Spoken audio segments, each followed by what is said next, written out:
Assalamualaikum warahmatullahi wabarakatuh. Teman-temanku yang saya sayangi, semoga kalian selalu dalam keadaan sehat dan diberikan keberkahan dalam menjalankan ibadah di bulan Ramadan. Hari ini saya akan menyampaikan ceramah singkat dengan judul keutamaan sholat. Teman-temanku, setiap syariat yang ditetapkan dalam Islam pasti menyimpan hikmah dan keutamaan bagi pelakunya. Ada banyak keutamaan dalam melaksanakan sholat bagi umat Islam. Di antaranya yaitu 1. Sholat bisa menenangkan hati. Sholat tidak hanya membawa pahala bagi pelakunya, tetapi juga menciptakan ketenangan hati. Keutamaan ini tertulis di dalam hadis riwayat An-Nasai dan Imam Ahmad bahwa ibadah sholat dapat menjadi penyejuk hati.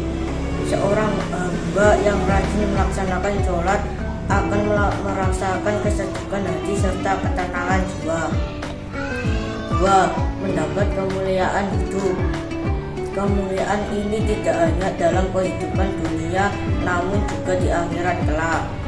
Sebagaimana riwayat Utsman bin Affan bahwa orang hamba yang sholat tepat waktu memperoleh 9 jenis kemuliaan.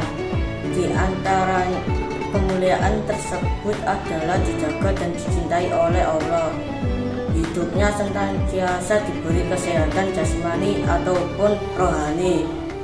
Selain itu, rumahnya mendapat keberkahan hingga dijauhkan dari pedihnya siksa neraka. 3. Dijanjikan surga bagi ahli sholat. Setiap orang yang melaksanakan ibadah tentu mengharap balasan berupa pahala dan surga. Allah menjanjikan surga bagi orang yang rajin melaksanakan sholat dan tepat waktu.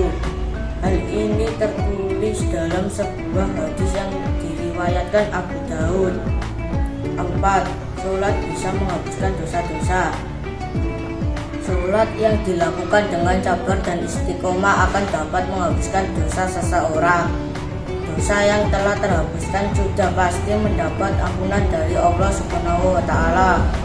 Hal ini tertulis dalam hadis riwayat Muslim. Dalam waktu seperti orang yang mandi. Dalam hadis ini disebutkan bahwa perumpamaan sholat 5 waktu seperti orang yang mandi di sungai mengalir deras sebanyak 5 kali sehari. Sudah pasti orang tersebut akan bersih tanpa kotoran. Yang dimaksud kotoran ini adalah dosa. Namun terkadang ada orang yang sholat tapi ia masih suka bermaksiat kepada Allah. Ini karena di dalam sholatnya tidak mengandung 3 unsur pokok utama. 3 unsur tersebut ialah ikhlas, rasa takut, dan zikir kepada Allah. Orang yang termasuk golongan ini justru dapat menjauhkan dirinya kepada Allah. Dibuatnya seakan-akan soleh padahal sebenarnya ia adalah orang yang orang fasik. Rasulullah dibuatnya seakan-akan soleh padahal sebenarnya ia adalah orang yang fasik. Rasulullah bersabda, barang siapa yang melaksanakan sholat lantas sholat tersebut tidak mencegah dari perbuatan keji dan mungkar, maka ia hanya akan semakin menjauh dari Allah. Hadis At-Tabari. Demikian yang dapat saya sampaikan. Mohon maaf apabila ada kekurangan. Wassalamualaikum warahmatullahi wabarakatuh.